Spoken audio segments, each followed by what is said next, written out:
nó cảm giác mạnh quá các bạn.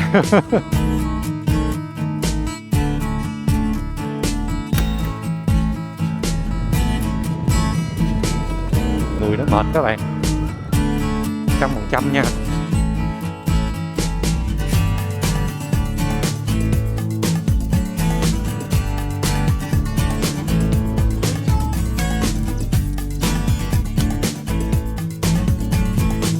Người ta đốt thịt bì xong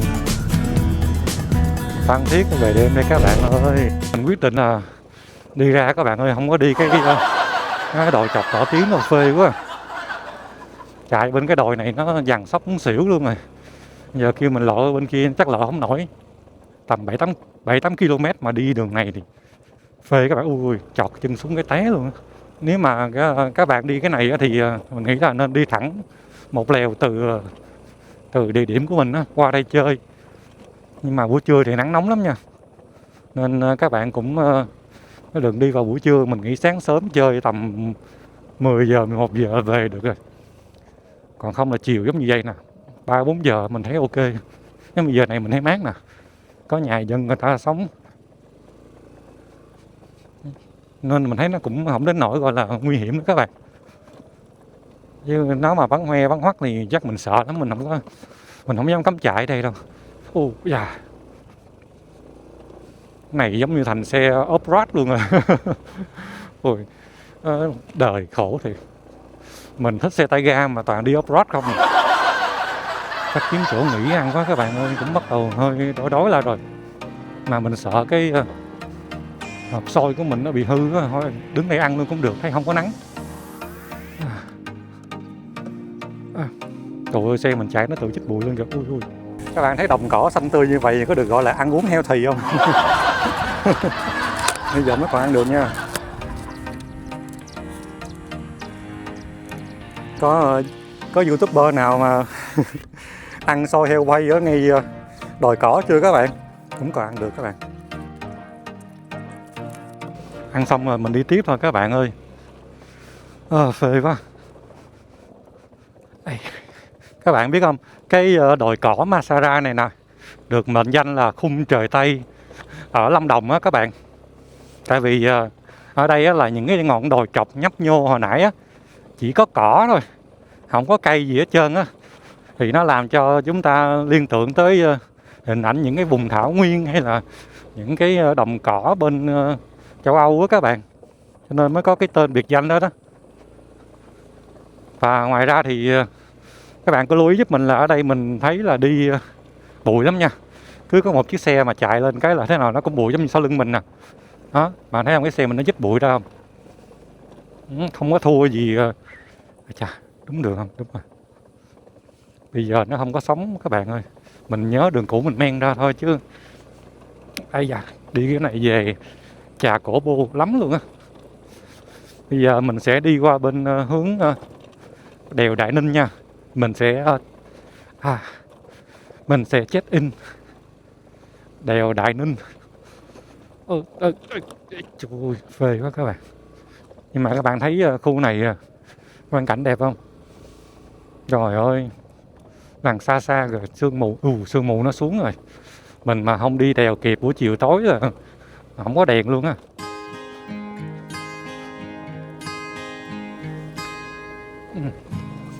Ây da, hồi nãy dở quá, biết vậy không có tắt cái xe rồi.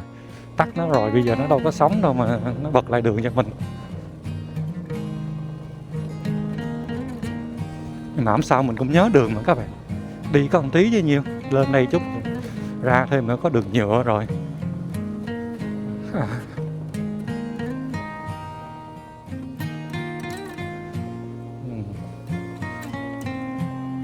Ở đây bụi lắm nha, các bạn đi đây, coi chừng bụi nó bay vô mắt á.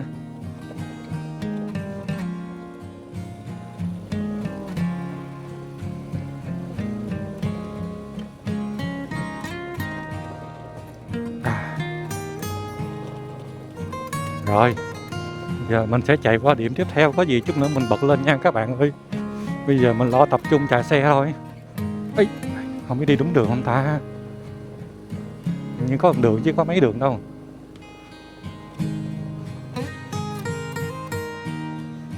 dừng đi lội xuống xuống khu khác rồi. Đúng rồi, cái chỗ này hồi nãy là hơi cao cao mình nói hồi nãy nè.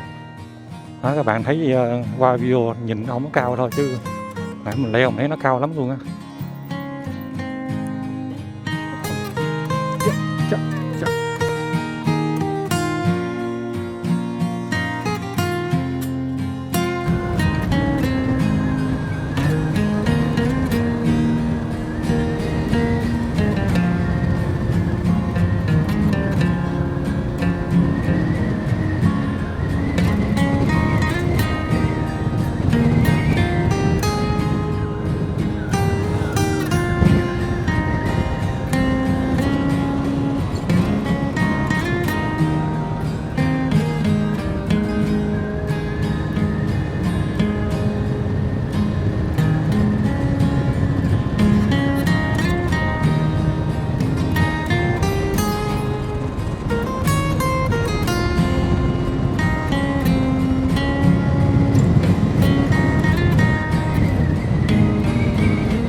Biết nó dẫn mình đi đâu các bạn ơi.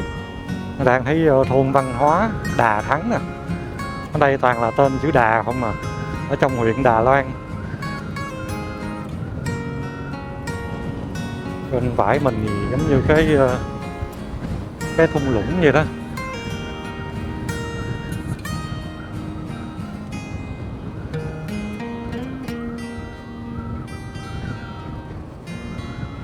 Cũng tầm 900 mét so với mực nước biển.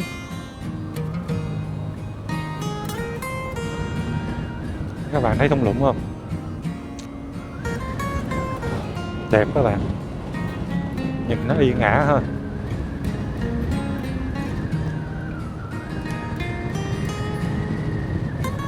Đây là đường Đà Loan Ninh Loan nha. Mình đi qua hướng Lương Sơn Đại Ninh nè. Tí nữa chắc tới đèo Đại Ninh trước.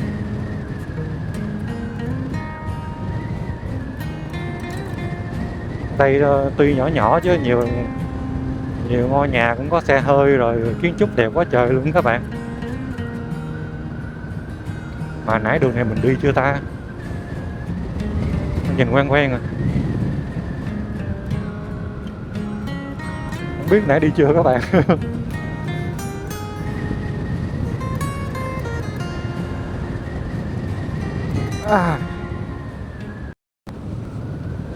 Ở đây là thôn Ma Am á các bạn. Mình thấy nó nằm khá biệt lập vắng vẻ so với lại những cái thôn khác nha. Mà không khí xung quanh đây cũng lạnh lắm. Tầm 25-26 độ á. Chiều người ta đốt thịt bì thơm lắm các bạn. Ở đây nó đang dẫn mình đi ra quốc lộ 28B. Đây vẫn là con đường Đà Loan Ninh Loan nha. Cái trung tâm này, cái thôn này thì mình thấy nó khá yên bình, mát lạnh luôn các bạn. Mà ổ gà cũng khá nhiều nữa. Nên các bạn đi các bạn nhớ cẩn thận. Đừng có lo ngắm đường nó sụp á. Ở đây cũng có núi dốc đá màu đỏ nữa.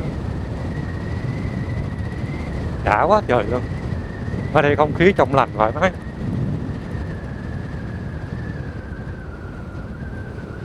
Có bạn nào đi ngang qua cái thôn này chưa?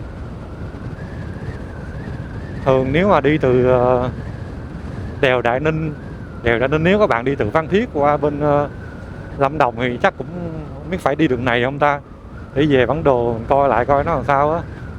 Tại vì nó dẫn mình đi đường này có vẻ là đường ngắn nhất thôi. Do đi từ đồi cỏ Masara đi thì chắc đi hướng này. Đây bạn thấy không? Đó, cảnh quan thực sự rất là yên bình luôn á. Đường nhỏ vắng vẻ, không có xe tải luôn. Hầu như mình thấy chỉ có nhà dân người ta đi thôi. Xe hai bánh là chính à. Ở phía xa là nắng.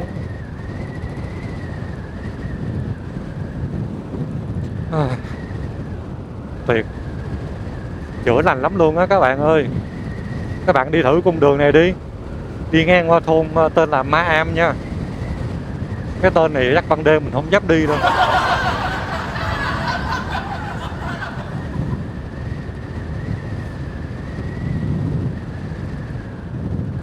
đi nó thiệt luôn chứ mãi mê ngắm cảnh luôn đó các bạn. Bạn coi kìa đó, căn nhà xây đẹp không, ngay lưng chừng đồi. Cái sáng sáng các bạn đi bộ lên đồi tập thể dục thể thao, múa võ, tập tạ hết trơn. Chiều chiều đi bộ hái rau ăn uống, cuộc sống an nhàn như mấy phim Trung Quốc mà lên núi tu luyện vậy đó. Cái này là tu tâm dưỡng tính đó chứ có luyện gì đâu. Ây, đây đường hơi xuống cấp một tí, sắp tới ngã rẽ rồi. Nếu quẹo trái là đó, quốc lộ 28B, mà đi tí nữa chắc tới ngay khúc đèo Đại Ninh luôn á. Không thực sự cấm vào. Ở đó có gì vậy?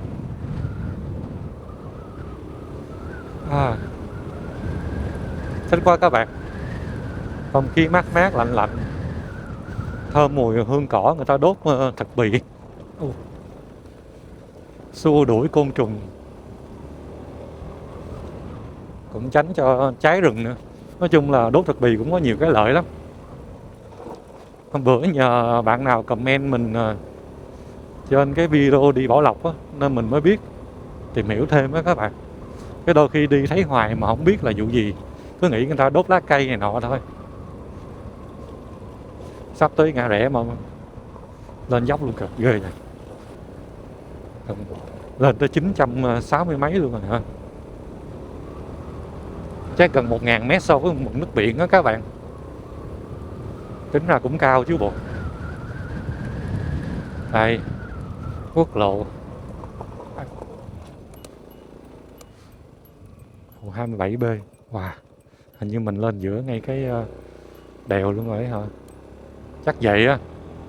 Cái khúc dưới cũng nè, wow đẹp quá. Các bạn biết không, cái con đèo Đại Ninh này nè, mình nghe nói là nó đẹp lắm. Nó nằm uốn lượn giữa một cái giống như một cái khu rừng vậy đó. Mà thường mình nghe đồn thôi nha.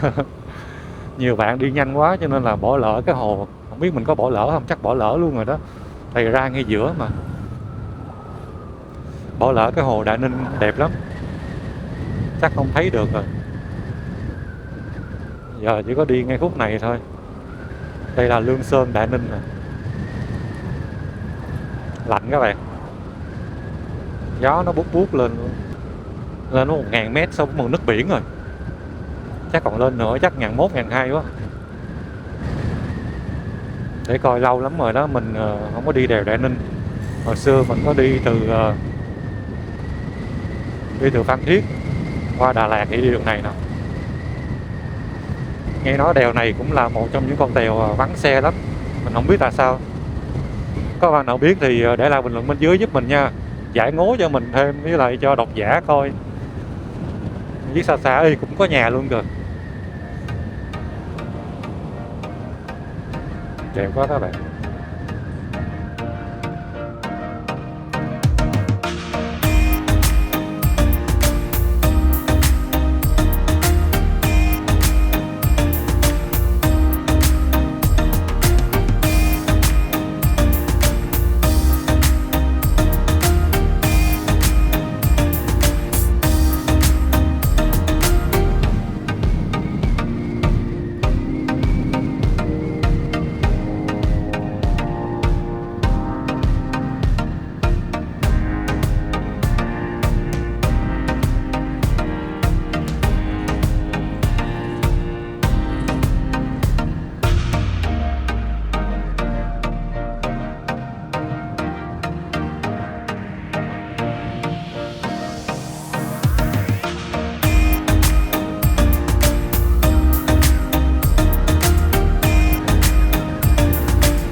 Các bạn thấy đèo Đại Ninh này á so với mấy cái đèo khác thì sao? Mình thấy cái đèo Đại Ninh này nó giống như cái đèo Long Lanh á, mình từng đi. Cái màu sắc nó na ná giống vậy các bạn. Với lại cái đèo này á là một trong những con đèo mà các bạn sẽ cảm nhận được cái sự thay đổi của khí hậu rất là rõ rệt. Tại vì nó nằm giữa cái vùng Lâm Đồng với lại cái wow đẹp quá các bạn ơi. Ở dưới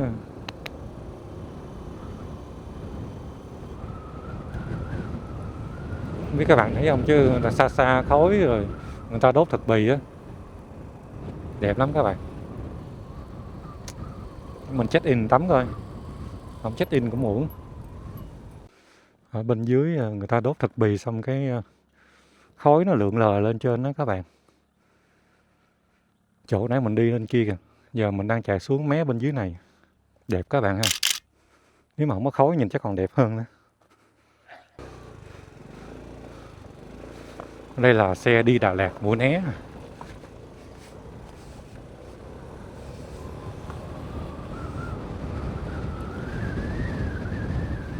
Tính ra sáng giờ mình đi được 320 km rồi.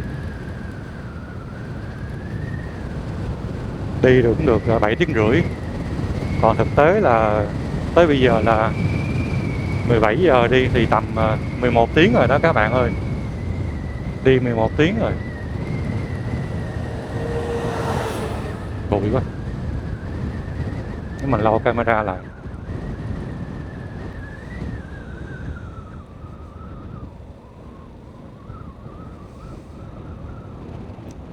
Tiếc quá có khói mà nên không thấy rõ được cái phong cảnh ở dưới nha các bạn. Đây là có cái trạm điều áp. Chắc nghĩ không được. Cái cột to to nó mất tiêu rồi. Ở đây nó có một cái cột điều áp nó mất tiêu rồi ta. Không lấy cái cột này hả?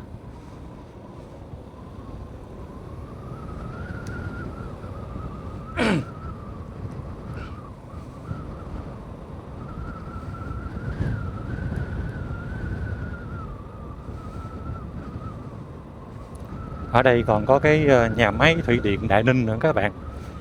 Thì cái trạm điều áp này nè, nó sẽ ở trước nhà máy thủy điện Đại Ninh một tí. Nó sẽ điều áp lại cái lực nước dồn từ phía hồ Đại Ninh xuống dưới đây các bạn. Tại vì nếu mà không có cái trạm điều áp này đó thì 19 km mà nước từ đường ống bên hồ Đại Ninh á, nó truyền xuống đây á, là có thể cái sức nước nó có thể làm vỡ tung cái khu đất dưới đây luôn các bạn. Rất là nguy hiểm. Cho nên nó là phải có một cái cột điều áp đó. Và người ta lợi dụng cái cột điều áp đó từ xa của cái hồ đổ xuống tới khu vực này đó, thì nó mới sinh được tới 33 MW điện. Mega kW điện nha. Nhiều lắm các bạn. Còn nước mà ngay từ phía kế bên hồ, kế bên đập luôn á thì có. Đây đẹp quá các bạn. Nhưng mà cũng rất là nguy hiểm. Giống như đường mới xây là vậy đó. Giống như cây cầu.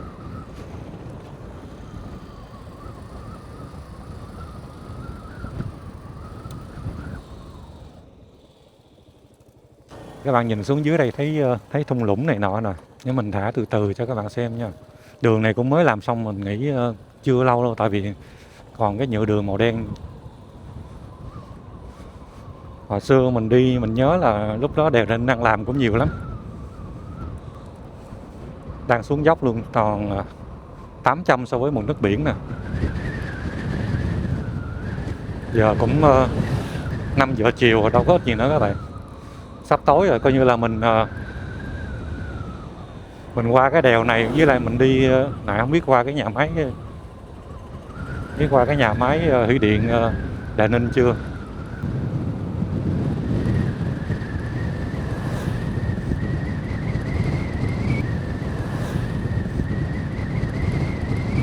Bây giờ nếu mà về tới nhà phải còn 270, 280 km nữa. Cỡ đó. 200 mấy mà chạy xe chắc cũng phải cỡ Đà Lạt á. Chắc cũng phải tầm 7 tiếng nữa mình mới về tới nhà. Để coi. Khu này đang làm đường nên có một xe qua các bạn ơi. Phải chờ. Rồi đi 6 tiếng hơn nữa các bạn. Bụi quá. Ui. Xe hơi thì nó chờ chứ mình đâu cần phải chờ. Tại vì xe mình nhỏ.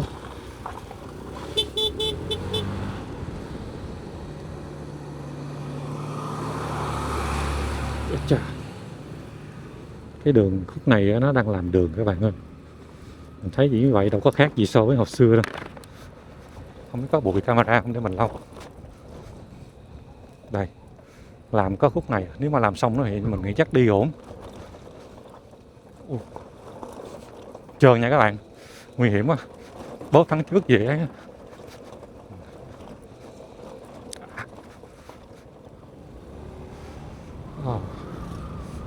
Tính ra là mình đi cũng khá nhiều đèo rồi đó. Đèo Chuối nè mình quay rồi nè, đèo Bảo Lộc nè, qua thấy được con đường xuống nè, cái này nhìn nhìn nó cảm giác mạnh quá các bạn. Ừ, chạy chậm chậm thôi, mà đi ta lái mình cảm giác chiêu chiêu thế này làm sao mà đi mấy cái con đường Tây Bắc nổi. Đúng là mẫn lên tơ mơ mà phải không các bạn.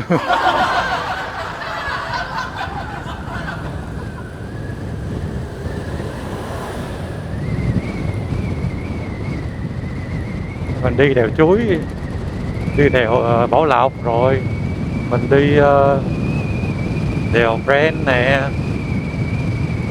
rồi đèo B40, đèo Tân Thanh nè, quá trời đèo luôn. Rồi tới nay là đèo Đại Ninh nữa, rồi đèo Khánh Lê nữa. Wow,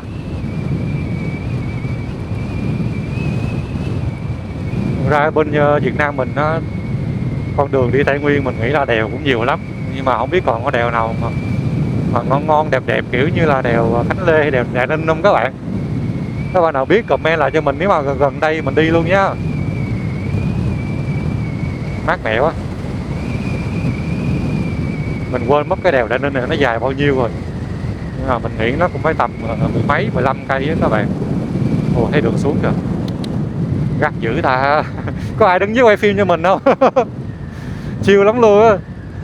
Ôi, mà đúng ra đứng ở trên quay dưới chứ ai dám quăng camera lên đây đâu. Nếu mà đi hai người quay đẹp các bạn, đi hai người thì ai đứng đó quay cho mình xuống dưới đây nè, xong mình vòng lên mình đón lại, có flycam cũng tiện các bạn ha.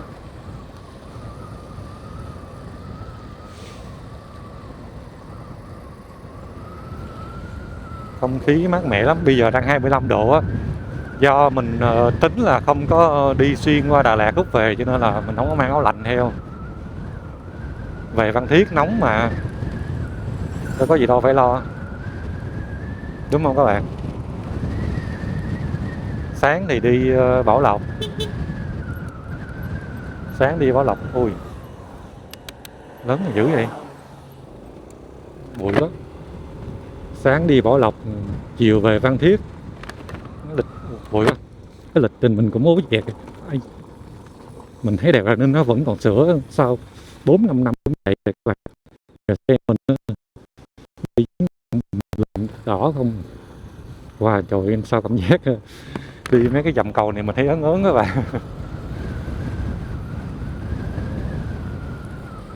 Mình không biết kỹ thuật mấy nước khác làm sao chứ. Thôi chắc đi lần đèo Đại Ninh này thôi, chắc mình không dám đi nữa quá. Tại vì thấy mấy cái dầm cầu này làm nó, nếu mà mình sẽ làm 3 dầm cầu chứ làm 2 cái mình thấy nó không chắc lắm. Còn một khúc lần quá trời uống lượng luôn các bạn, bụi quá. Nói chung là cái đèo này mình cũng thấy đẹp. 5 giờ chiều rồi, mình đã đi được 11 tiếng đó các bạn. Hôm qua 10 giờ hơn mình 22 giờ hơn mình đi ngủ rồi mà nằm chưa được, chắc có mấy 10 giờ 40 45 gì mới ngủ. Mà không biết sao đó, mình tính 5 giờ kém mình dậy thôi. Nói chung là không có cần phải đi sớm lắm, tại vì hôm nay mình đi cũng khá dài. Các bạn bạn hình dung là mỗi lần mình đi chuyến đi dài á, mình phải dưỡng sức của mình dữ lắm, không dám dậy sớm nhiều. Thà là mình đi trễ nhưng mà ngủ đủ có sức còn hơn là mình đi sớm nhưng mà người nó mệt các bạn. Mà không biết sao 4 giờ hơn tí là dậy rồi. Mình dậy xong cái mình không dám đi đâu. Mình dậy xong mình nằm ngủ lại, mình nghĩ chắc ngủ thêm được miếng 4 giờ 45 50 gì đó mình dậy cũng được. Nằm hoài cũng đâu có ngủ được đâu. Cuối cùng thôi 5 giờ kém mình dậy, không biết lay hoay cái gì á, mà 5 giờ rưỡi khởi động xe rồi cái đi tà tà ra mua đồ ăn sáng 6 giờ mới đi các bạn. Không biết làm gì mà mò mò lâu dữ vậy. Cũng hơi phê phê các bạn, chắc do ngủ không có đủ á. Tính ra cho 22 giờ 30 đi, tới 4 giờ sáng dậy ngủ có 5 tiếng rưỡi rồi, người nó phê. Mà sáng á, mình đi quốc lộ 20 á, các bạn lưu ý giúp mình có một điều thôi là quốc lộ 20 các bạn chạy 50 km trên 1 giờ nha. Mình nói như vậy là để các bạn bảo vệ mạng sống cho mình nè, an toàn các bạn. Cái thứ hai là các bạn còn bảo vệ tài sản, bảo vệ túi tiền các bạn á. Tại vì sáng á, mình đi là qua 3 cái chốt cảnh sát giao thông bắn tốc độ nha, 3 chốt lận các bạn. Một chốt ở La Ngà, một chốt ở Định Quán, một chốt ở cái gì ta, ở Madagui, nhưng mà cái Đạm Ri á đó mình có để cho các bạn xem, còn cụ thể thì mình không có dám để, tại vì khi mà các bạn thông báo vị trí công tác của cảnh sát giao thông á, là vi phạm luật á. Thành ra là cũng có một dịp là nhiều bạn comment với mình là mua cái việc map, cái bản đồ gì á mình không biết, ý là nó có thông báo các chốt chặn cảnh sát giao thông đó các bạn, cái đó là phạm luật nha. Các bạn vừa trả tiền cho người ta mua bản quyền năm rồi mà các bạn đang phạm luật nữa. Mình thì thật sự luôn là mình đi đó là mình nhìn bảng chỉ đường, mình coi coi là tốc độ bao nhiêu, rồi mình nhắm khả năng của mình kiểm soát được cái tốc độ đó thì mình chạy tà tà các bạn. Nhiều khi các bạn thấy mình chạy 50 mấy 60 đó, là phút đó là mình thấy cái bạn cho 60 mình chạy, chứ mình không dám chạy ẩu đâu các bạn ơi. Với lại các bạn lưu ý nữa là các bạn không nên phụ thuộc vào trong cái bản đồ, thật sự luôn á. Tại vì các bạn biết sao không, nếu nó xảy ra sai sót thì cái người thiệt thòi nhất vẫn là bạn. Không lẽ giờ bạn đi kiện cái chỗ cung cấp bản đồ rằng cung cấp không đúng thông tin, sao có chốt bắn tốc độ mà không thông báo các bạn, đâu đúng các bạn. Người ta chỉ hỗ trợ bạn đúng một phần nào đó thôi, với lại các bạn nên nhìn đường chứ làm sao mà báo người ta gì được. Đây đang làm đường các bạn, mới cán xong luôn nè, mới tươm luôn, nghe mùi nhựa đường luôn các bạn, mùi này. Ui ui ui ui ui.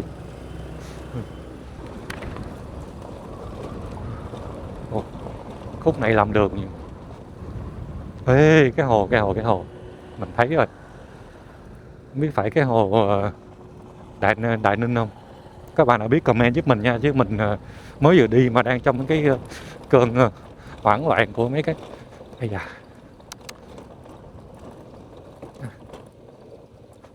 Ủa, cái đường sao giống cái đường ống nước của hồ Đại Ninh quá vậy. Hồ đây nó đổ xuống cái hồ bên này. Ây da. Như cái hồ này một trong những cái hồ mà thấy được ở dưới luôn kìa các bạn, đẹp quá, chiều không các bạn. Ở đây dốc nó cao lắm các bạn, thả xuống chút xíu là thấy nó lên tốc độ liền, chạy phải cực kỳ cẩn thận các bạn.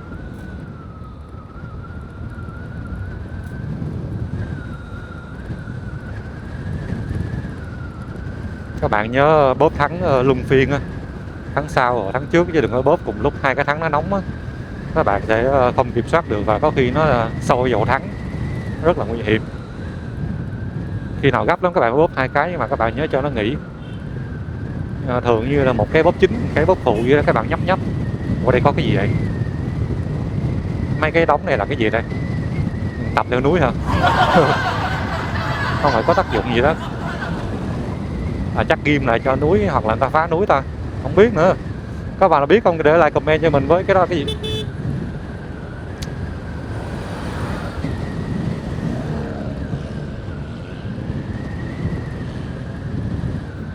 Nó công nhận là cái đèo Đại Ninh này nó cũng uốn lượn dữ dội lắm các bạn.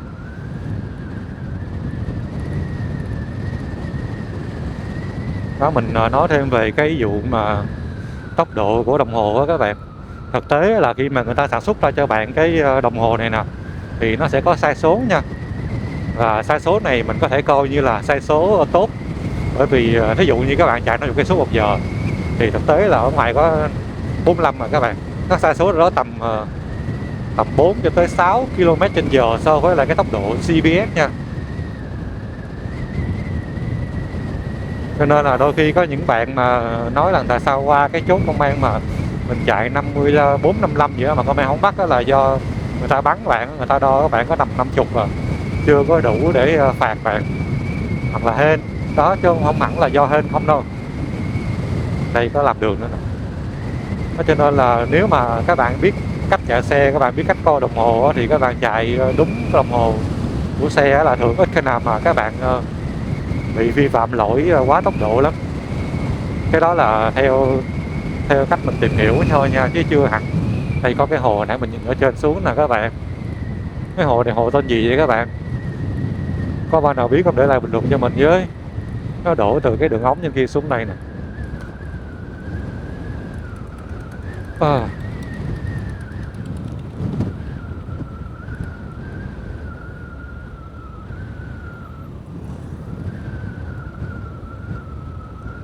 À, bớt cái ù lỗ tai rồi các bạn. Đẹp quá à. Đang quốc lộ 28B rồi các bạn. Hồ gì ta? Hồ Đa Nhiêm đúng không ta? Để về mình coi lại. Này bờ hồ Đại Ninh. Ủa vậy là hồ Đại Ninh bên này á hả? Giờ đi mình phê phê tê tê rồi.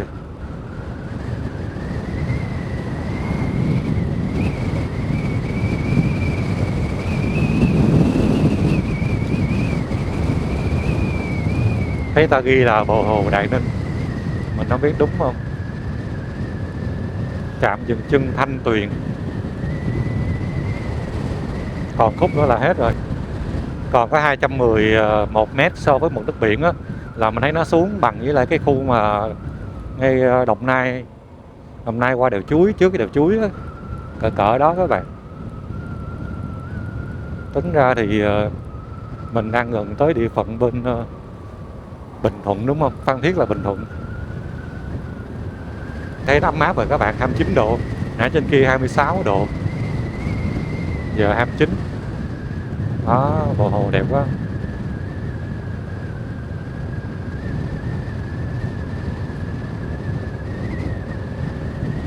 Đó, các bạn có thể ghé đây tham quan, chụp hình check-in nha. Mình thấy như có đường đi ra nè. Mà chút nữa mình cũng chạy ngang qua khúc đó đó các bạn. Cũng còn một khúc ngay hồ nữa nha.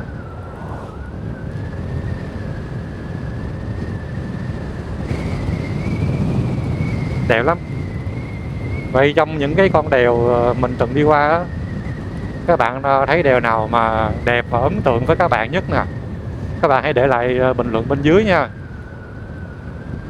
Mình vẫn thích đèo Vĩnh Hy hơn. Đèo đó nhìn rất là đẹp và nó cũng không nóng mà cũng không mát, không lạnh như đèo Bảo Lộc các bạn.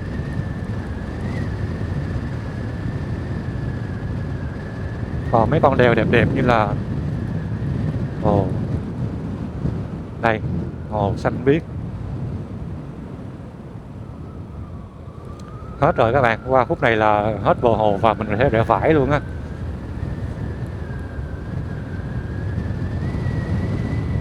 Từ đây mà về tới nhà mình là còn tầm 265 km.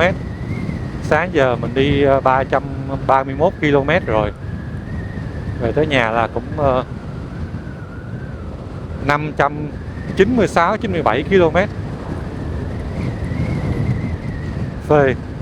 Còn 6 tiếng nữa mình mới về nha. Chứ không phải là chạy èo tới đâu các bạn. Giờ cũng tà tà mà về thôi. Với lại mình nhớ có một bạn nào có comment trên kênh của mình hỏi về chiếc xe BMW C400 GT.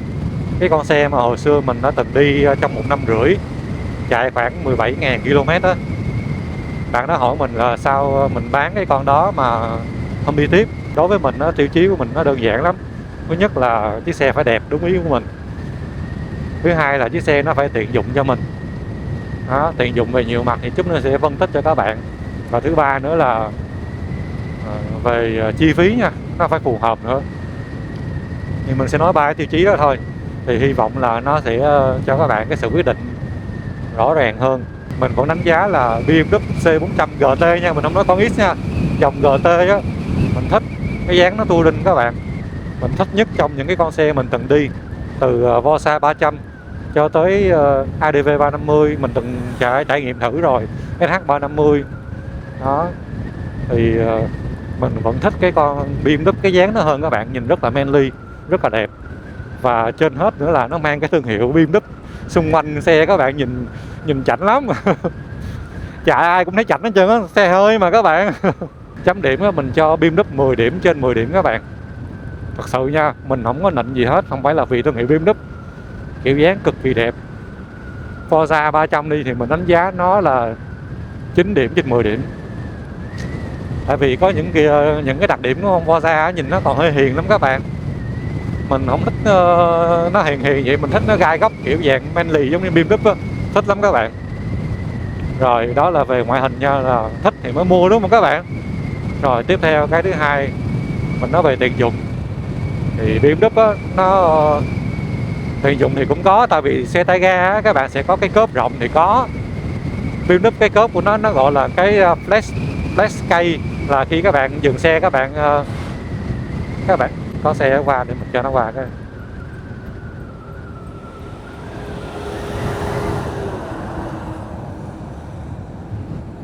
Nó có cái flex cây á, các bạn có thể bật cái nó bật được xuống cái cốp mình nó rộng hơn, nhưng mà lưu ý là cái đó không chạy xe vừa chạy vừa dùng được, các bạn chỉ có dừng xe lại thì mới dùng được. Nó để được cái nón 3/4, nón full face được luôn các bạn, rộng lắm đó. Nhưng mà ngoài đó ra thì còn gì ta, hai cái học hai bên cũng ok lắm các bạn. Hai học hai bên là có một cái học một bên để điện thoại á, nó khóa bằng điện, các bạn tắt máy là nó không mở được nha. Hay hơn con Forza. Con Forza này các bạn muốn tắt máy mà mở không được đó, là các bạn phải khóa cổ xe lại, nó sẽ khóa cái học bên này. Con Forza chỉ có một cái học thôi. Tiện dụng thì mình thấy ok đó các bạn, chạy ok, là có kính chắn gió cao cao nữa, nhưng nó không có chỉnh điện được, nó không chỉnh điện được. Con này nói là kính fix cứng nha. Thứ ba nữa là màn hình của BMW đó các bạn, là màn hình TFT 7 inch, nhìn hiện đại lắm nhưng mà thực tế là mình thấy xài không có được nhiều hết trơn á. Không có được đẹp, không có được nhiều giao diện, phải đi mod lại tốn tiền các bạn, mà đội vô phần mềm thì cũng cực lắm. BMW không có nhiều các bạn, nếu mà đánh giá mình thấy nó trung bình 5 điểm thôi nha. Nếu mà nói về tiền dụng rồi thì phải nói về bất tiện các bạn. Bất tiện thì cũng nhiều cái lắm. Thực tế là nếu mà so mấy cái cốp xe như là X-Max 300 hay là Forza 300 á, thì BMW C400 á, nó kể cả con X như cũng vậy á, nó không có để được cái nón full face nằm ở phía sau được, mà các bạn phải đứng yên mới để được. Nghĩa là khi các bạn đi hai nón các bạn không thể nào mà để một nón trong nón ngoài đó, các bạn thấy không. Thứ hai là nó nặng các bạn, 219 kg. Cái bạn đổ xăng đầy bình nó phải là gần 230 kg, chưa tính đồ đạc, chưa tính gì đó. Và cái bất tiện thứ ba là cái bạn thấy mình đang xài cái bao tay vải, đôi khi mình chạy xe mình thật sự luôn là không có dùng găng tay luôn các bạn, tại vì con này ga nó êm ru rồi. Con kia chạy tầm 50 cây là nó rần cái tay rồi, các bạn phải mang bao tay vô. Đó lý do nó sao các bạn thấy người nước ngoài á, người ta chạy xe đa số là người ta mang bao tay cho chống rung. Thứ hai là thực tế là nó bảo vệ tay thôi các bạn, mình nó chơi á. Nhân viên bên BMW á, các bạn biết không, người thợ mà muốn vô làm chính thức á, là phải học việc 6 tháng đến 1 năm. Mình nghe nhớ như vậy thôi nha, 6 tháng tới 1 năm rồi mới ra nghề được, làm được vài dòng xe thôi nha. Cái mà bất tiện nhất là đi phá bánh xe các bạn.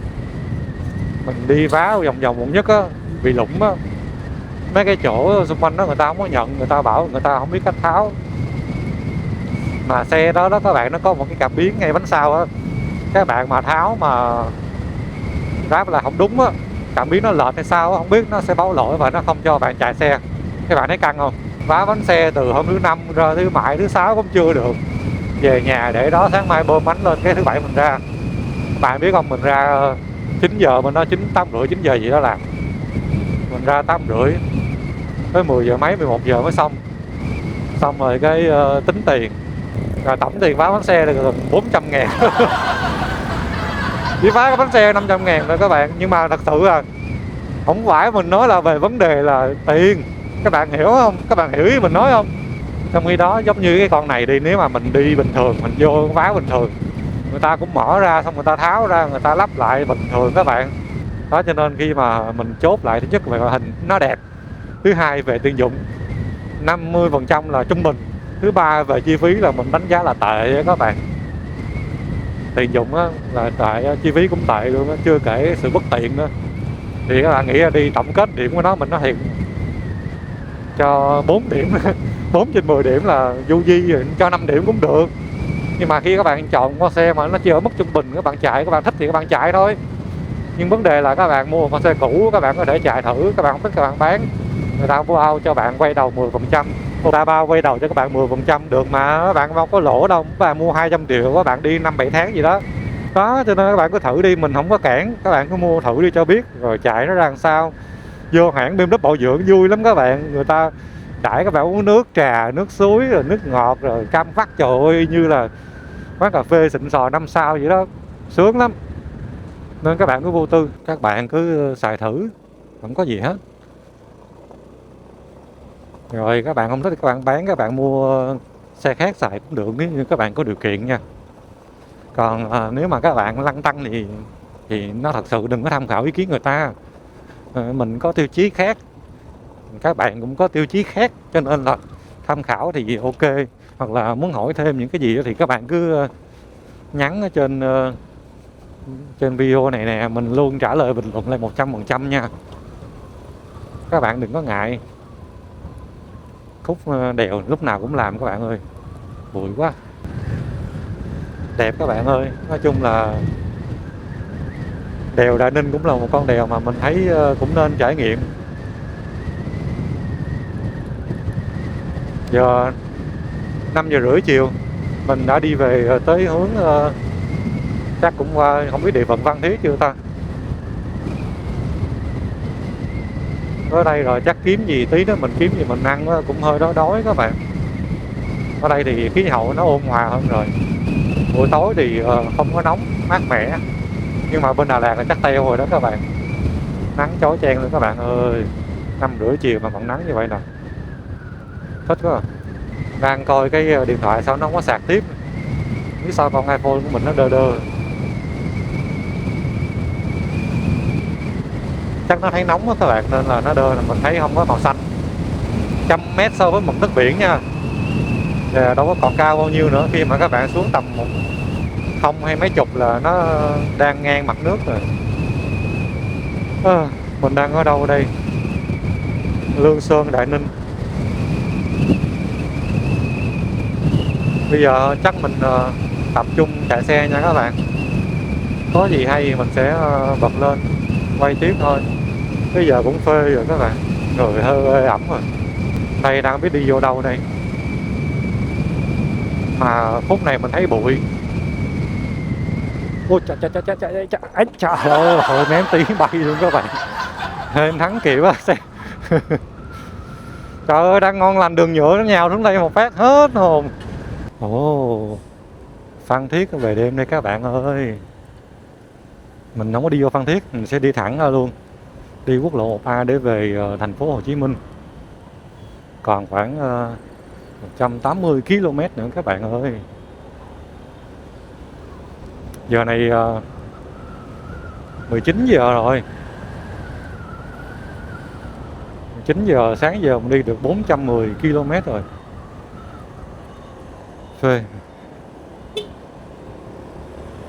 Giờ còn tới gần 180 nữa là mình về tới nhà nghỉ ngơi các bạn ơi. Cũng nhanh mà. Đi tới 11:30 thôi. Mình về tới cầu vượt Dầu Dây rồi các bạn ơi. Mới có 9:30 à. Sáng giờ đi cũng được 540 km rồi. Giờ còn 60 km nữa là mình về tới nhà rồi. Chắc đi 1,5 tiếng nữa các bạn. 23 giờ về tới nơi nha. Vậy tính ra là mình tính đi 16 tiếng mà cuối cùng là thành 17 tiếng đó các bạn. Video đến đây chắc cũng kết thúc rồi đó. Cảm ơn các bạn đã theo dõi. Hẹn gặp lại các bạn ở video khác nha. Tạm biệt.